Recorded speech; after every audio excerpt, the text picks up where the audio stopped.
2019 یه موج سرمای خیلی سنگینی به سمت اروپا حمله کرد.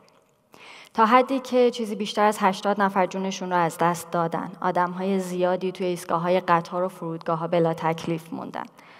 مدارس و دانشگاه‌ها تعطیل شدن. نون و نمک و پارو از توی فروشگاه‌ها جمع شدن و اتفاقات این شکلی که خبر از یه بحران خیلی بزرگ میداد پیش اومدن. ما سال برنامه یه سفر 4 مسیره رو از شمال شرق انگلیس به شهر مادریم توی غرب ایران ریخته بودیم. همه چیز رو خیلی دقیق برنامه‌ریزی کرده بودیم و برنامه‌مون این شکلی بود که باید اول یه تاکسی می‌گرفتیم، می‌رفتیم به سمت فرودگاه نیوکاسل. از اونجا یه پرواز می‌گرفتیم تا بریم به لندن، از اونجا یه پرواز دیگه از لندن به تهران و بعد از تهران یه سفر 6 ساعته داشتیم تا خودمون رو به مقصد برسونیم. برای مراسمی که خیلی منتظرش بودیم. مرحله اول خیلی خوب طی شد.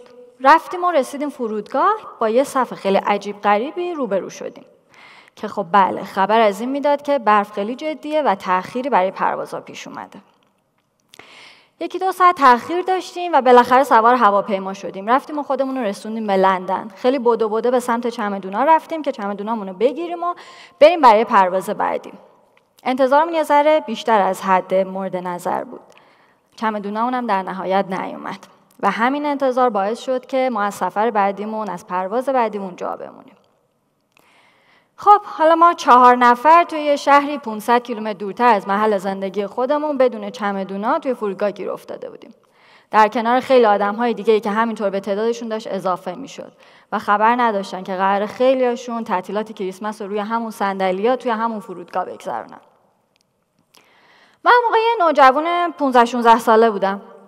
خب طبعا اولین واکنشم خیلی احساسی بود. اصلا نمیخواستم قبول کنم این قضیه رو. برای اون مراسم خیلی برنامه‌ریزی کرده بودیم، رنج دوری رو برامون راحت کرده بود و این اتفاق خیلی برامون سنگین بود. بعد از اینکه تقصیر رو انداختیم به دنیا و زمین و زمان و گلایه کردیم و اینا، دیدیم اینطوری فایده نداره. درسته که شانس رفتن اون به ایران خیلی کمه، ولی خب دنبال یه راهی بگردیم، شاید بتونیم خودمون یه جوری برسونیم به ایران. بعد از اینکه اوکی شد و قبول کردیم که این اتفاق افتاده، من از بقیه خواستم که یه گوشه منتظر بمونن و من برم از طرف گروه شانسمون رو امتحان بکنم. شروع کردم گشتن توی تمامی فرودگاه و ترمینال ها، دونه دونه هواپیمایی‌ها رو میپرسیدم که آیا شما یه پروازی دارین که تهش ما رو برسونه به ایران؟ حتی یادم رفتم از هواپیمای سریلانکا هم پرسیدم، گفتم شما هوایی دارین؟ بعد همینطوری من نگاه میکرد که چطور داری همچین سوالی از من میپرسی. ولی وظیفه من اون موقع سوال پرسیدن بود، پیدا کردن یه مسیری بود که بتونه ما رو به اونجا برسونه. خلاصه انقدر پرسیدم تا تونستم یه جواب نیمه بله رو از یه هواپیمای کم نام و نشون بگیرم. اسمم رو تو لیست انتظار گذاشتم و بعد از حدود 3-4 ساعت حوالی 5 صبح بود که صدامون کردن و گفتن میتونید سوار هواپیما بشید. خودمون رسوندیم به یک کشور سوم، جایی که زبان مشترکی هم بین اون وجود نداشت. با زبان ایما و اشاره مسیرمون رو پیدا کردیم، رفتیم به سمت هواپیمای دوم که یه هواپیمای ملخی بود و حقیقتا خیلی هم امیدوار نبودیم ما رو تو راه اندازه، ولی مسیر بود که شروع کرده بودیم و باید ادامه میدادیم. رفتیم و در نهایت بعد از یه سفر تقریبا 30 ساعته به تهران رسیدیم و بعد اون سفر 6 ساعته رو طی کردیم و به مقصد رسیدیم. قبل از اینکه ادامه بدم و برم سر یه قصه مشابه دیگه، ازتون میخوام به یه مشکلی شبیه به این، حالا کوچیک‌تر یا بزرگتر، که الان درگیرش هستین یا فکر میکنین درگیرش خواهین شد فکر کنین. بعداً دوباره برمیگردیم بهش. 10 سال بعد، زمستون سال 2019، دوباره با خانواده‌ام یه تصمیم جدید گرفتیم. این بار خیلی جدی‌تر از یه سفر 4 مسیره بود. تصمیم گرفتیم یه کسب و کار رو توی حوزه هنر و خلاقیت توی ایران راه اندازی بکنیم. یه فضای کار و ساخت اشتراکی برای فریلنسرها و استارتاپ‌ها و کسانی که تو این حوزه‌ها مشغول بودن. من اون موقع سرخوش از این قضیه بودم که صنایع خلاقیت محور حالا درگیر اتوماسیون نمیشن، خیلی اوضاعشون خوبه و جاشون تقریبا امنه. در این حال کارمون تقریبا برای بار اول بود که توی ایران داشت انجام میشد و این فرصت رو بهمون میداد که خیلی خوب خودمون رو نشون بدیم. البته اینم بگم خودم آماده کرده بودم که میری جلو، موانع سرات، سختی‌ها و قوی باش و ادامه بده و همه اینا رو هم تازه در نظر گرفته بودم. هنوز گرم افتتاحیه و روزای شروع به کارمون بودیم که بعد از طی کردن چند تا بحران خیلی جدی ملی با یه بحران بین‌المللی مواجه شدیم. کرونا اومد. بعضی وقتا با خودم فکر می‌کنم شاید تقصیر خانواده ما یه سری بحرانات توی دنیا به وجود میاد، چون یه برنامه دیگه هم که ریخته بودیم آتشفشان‌های ایسلند رو فعال کردیم. ولی خب اون یه داستان دیگه است که بعداً براتون میگم. این بار به زمانه تجربه نشده ها رسیده بودیم و بدیه تجربه نشده ها اینه که هیچ راه حل ثبت شده‌ای براشون وجود نداره. نمیتونیم مسیر کسی رو پی بگیریم. باید خودمون به یه نتیجه‌ای برسیم. باز شدم همون نوجوان 15-16 ساله که همه چیزو می‌خواست انکار بکنه. این اتفاقا شاید مصیبت‌های کوچیک و بزرگن که واقعا سختمونه قبولشون بکنیم. پس منم تا حدی همین شکلی بودم. دست به برنامه‌های قشنگ تدوین شدم نمی‌زدم، فازها رو از هم جدا نمی‌کردم و منتظر بودم اوضاع خودش درست بشه. همه چیزو به تعویق مینداختم. غافل از اینکه تعویق انداختن از یه جایی به بعد صرفاً فقط حتی درجا زدن نیست. باعث عقب موندن آدم میشه. حالا اضافه کنین به مشکلات کرونا اتفاقای دیگه‌ای که هممون روزمره درگیرشیم. بالا رفتن نرخ ارز، مشکلات اجاره، مشکلات دیگه اقتصادی، اجتماعی، همه اینا هر روز میومدن و اضافه میشدن. آمار کرونا بالا میرفت، محدودیت‌ها بیشتر میشد و هر خبر یه شوک خیلی سنگینی بود به ما. حالا اون صنعتی که ازش مطمئن بودیم قرار نیست مشکلی براش بیاد و اتوماسیون هم واردش نمیشه، بیشتر از همه داشت تحت تاثیر قرار میگرفت. بعدتر آمار نشون داد که مثلا صنایع خلاقیت محور توی جایی مثل انگلستان بالای 80% تعطیلی رو تجربه کرده بودن. توی ایران هم وضعیت خیلی بهتر از این نبود. خب از انکار که بالاخره رد بشیم باید یه کاری بکنیم. تجربه نشون داده که آدم توی این اتفاقا 2 تا رویکرد مختلف ممکنه داشته باشه. اول بهش میگن بیانیه دادن یا قصه تعریف کردن. دومی اینه که بریم دنبال جایگزین بگردیم. بیانیه دادن چه شکلیه؟ اینطوریه که ما همه کارامون رو خیلی خوب انجام داده بودیم، برنامه‌ریزیمون رو کرده بودیم، همه چیز طبق اصول داشت پیش میرفت. کرونا اومد، کسی خبر نداشت. پس تقصیر ما نیست. و اینم خیلی درسته، کاملا منطقیه. جایگزین اما دنبال یه راه حلی میره. و چجور به وجود میاد؟ با سوال پرسیدن. اینکه حالا من چطور درستش بکنم حالا که این اتفاق افتاده. همون تجربه نشون میده که راهکار اول، رویکرد اول ما رو از لحاظ احساسی خیلی راضی میکنه، چون تقصیر رو ازمون دور میکنه، ولی به سمت جایی هم نمیبره، ما رو سر جامون نگه میداره در بهترین حالت. اما راهکار دوم میتونه نجات بخش باشه. چطوری؟ مثلا اینکه ما یه سری اتاق داشتیم برای دانشجوها طراحیش کرده بودیم، امکانات کامل هم گذاشته بودیم که بتونن بیان خیلی خوب از اینا استفاده بکنن. وقتی بازدید میومد برای ما میگفتیم این اتاقا رو میبینین، اینا برای دانشجوها طراحی شده، همه چیز کامله، آماده است، میتونن بیان استفاده کنن. ولی خب خبر دارین دیگه کرونا اومده، دانشجوها هم نیستن، پس این اتاق خالی مونده. خب حق با ما بود، یعنی کسی نمیگفت شما کارتون رو خوب انجام ندادین تا حدی. ولی اگه سوال میپرسیدم اینطوری میشد که این اتاق الان خالیه، من چیکارش کنم؟ حالا که دانشجوها نمیان کیو جاش بذارم؟ یا مثلا یه سالن اجتماعات داشتیم، بازدید که آوردیم میگفتیم که اینجا سالن اجتماعات، سیستم صوتی داره، تصویری داره، همه امکاناتو داره، ولی خب خبر دارین الان کسی رویداد داخلی برگزار نمیکنه.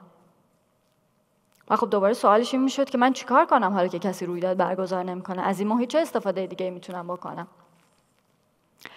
جواب سوال اول این بود که برو سراغ تیم‌هایی که دنبال اتاق کارن. از پس هزینه‌های شرکت برنمیان، مجبورن بیرون از خونه کار بکنن و نیاز به همچین فضایی دارن. جواب سوال دوم این بودش که یه لحظه بیخیال این رویدادها بشو، میدونم براشون برنامه‌ریزی کردی، ولی حالا به فکر یه چیز دیگه باش. مثلا کلاس‌های آموزشی برگزار بکن با ظرفیت خیلی خیلی کم توی اون محیط بزرگی که داری. همین کارو کردیم، چیدمان عوض کردیم، کلاس‌ها رو برگزار کردیم، تیم‌ها رو آوردیم. همین باعث شد که چرخ‌دنده‌هامون به حرکت در اومد. از استرسمون کم شد و ما توی یه مسیر شروع به حرکت کردیم. به این فکر نکنیم که حالا من اومدم یه قصه سفر رو گفتم یا یه قصه کسب و کار رو تعریف کردم یا اینکه مثلا ما میتونیم حتی همچنان یکی از اون میلیون ها نفری که تو فرودگاه‌ها بودن نباشیم یا یکی از اون 10,000 نفری که کسب و کار دارن نباشیم. قضیه فقط به این ختم نمیشه. همه ما تو زندگیمون مصداق‌های کوچیک و بزرگی داریم که شبیه به همینا میشه، شبیه به یه سفر پر اتفاق میشه و درگیر اتفاقاتی میشیم که اصلاً و ابداً فکرش رو نمی‌کردیم. همین روزمره خودمون رو نگاه کنین، یه روزایی هست که نمیدونیم برقا قراره بره، نمیدونیم چه ساعتی میره، یهو وسط کارمون که برقا میره، لپتاپ و موبایلامون هم شارژ نداره. خب دوباره میتونیم بیایم بیانیه بدیم که برقا رفت و من هیچ کاری نمیتونم بکنم، بشینیم و خشم و غم و اینا که کاملاً هم طبیعیه و حقم داریم. ولی برای پیش بردن کارمون باید دنبال یه راه دیگه بگردیم، نه؟ مثلا میگم که خب حالا که برقا رفته و اینا رو ندارم، من میرم خرید بیرونمو میکنم. میرم حتی یه چرت میزنم که وقتی پا شدم دیگه سر حال باشم. اینطوری دارم یه کاری میکنم، از انفعال دور شدم، به سمت واکنش دادن رفتم. به چرا و کی و چطور و کجا و چطوری، به همه اینا فکر میکنم. به قول سعدی، به راه بادیه رفتن به از نشستن باطل، که گر مراد نیابم به قدر وسع بکوشم. ما این روزا هزاران هزار انتخاب در طول روزمره‌مون میکنیم. بعضی منابع این عدد رو چند 10,000 انتخاب میدونن. این از اهمیت تصمیم گیری و انتخاب به ما میگه. از اینکه چقدر میتونه مسیرهای متفاوتی رو پیش رومون بذاره و بعد دوباره اون جایگزین رو میاره جلو که اگه یه مسیری درست نبود جایگزینش چی میتونه باشه؟ اگه یه انتخابی جواب نداد چه جایگزینی میتونیم داشته باشیم؟ جایگزین لزوما به این معنا نیست که راه حل اولت اشتباه بود حالا شماتتت بکنه. اصلا اینطوری نیست. راه حل دوم نیست. به موازات راه حل اول یه چیزیه که میتونه تو رو برگردونه تو اون مسیری که به اون مقصد برسی. رابرت بوش خیلی خلاصه میگه استفاده از جایگزین به سادگی این نیست بگی که حالا برو یه چیز دیگر رو امتحان بکن. به سختی سفر به ماه هم نیست. مهمترین چیز اینه که به این فکر بکنیم تنها یک راه حل برای رسیدن به یک مسئله، برای حل یک مسئله وجود نداره. راه حل‌های متفاوتی هست. با دیگران صحبت کنیم، اون راه حل‌ها رو بیاریم کنار هم، بررسی کنیم، انتخابشون بکنیم و بعد طبق اونا پیش بریم. اینطوری متخصص میشیم در حل مسائل با استفاده از جایگزینی، چیزی که میتونه خیلی نجات بخش باشه. این روزا وقتی یک کتاب علمی چاپ میشه تا پروسه نشرش رو طی بکنه ممکنه اتفاقاتی که توش هست، اون حرفایی که توش زده میشه دچار شبهه بشن. به خاطر همین خیلی وقتا ما مقالات روزه که مراجعه میکنیم. بقیه چیزا هم همینطورین. ما بعضی وقتا ممکنه از سرعت زمانه جا بمونیم. برنامه‌هامون با اون چیزی که فکر میکردیم پیش نره. پس خیلی مهمه که مدام به بیرون حواسمون باشه، اتفاقات رو رصد کنیم، قبولشون کنیم، باهاشون کنار بیایم، دنبال جایگزین بگردیم و بعد اجراش کنیم. یه جورایی کمک میکنه به خلاقیتمونم. من یه طراح محیطم و خیلی وقتا ما با معمارا صحبت میکنیم. یه بار یکیشون برگشت من گفت میدونی فرق من با شما چیه؟ اینه که به ما اول یه سری قوانین رو یاد میدن، بعد میگن برین طبق این قوانین یه سازه‌ای رو مثلا بسازین. شما ولی از این قوانین خبر ندارین. خیلی غیر مستقیم داشته، سری بی‌خبریامون هم بهمون میگفت.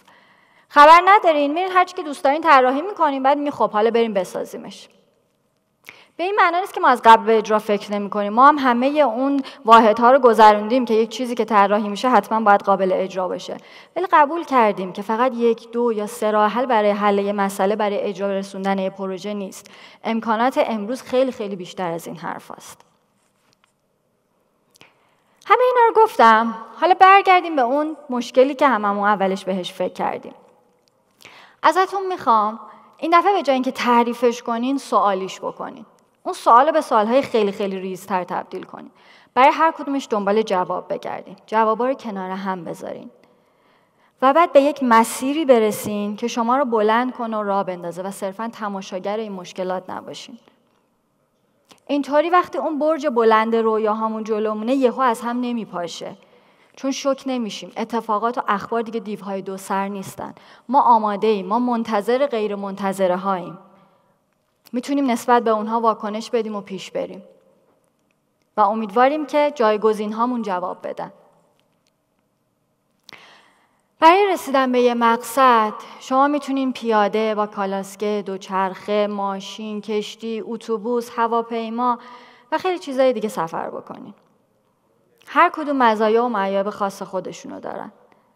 ولی هر کدومشون به موقعش میتونن نجات بخش شما باشن.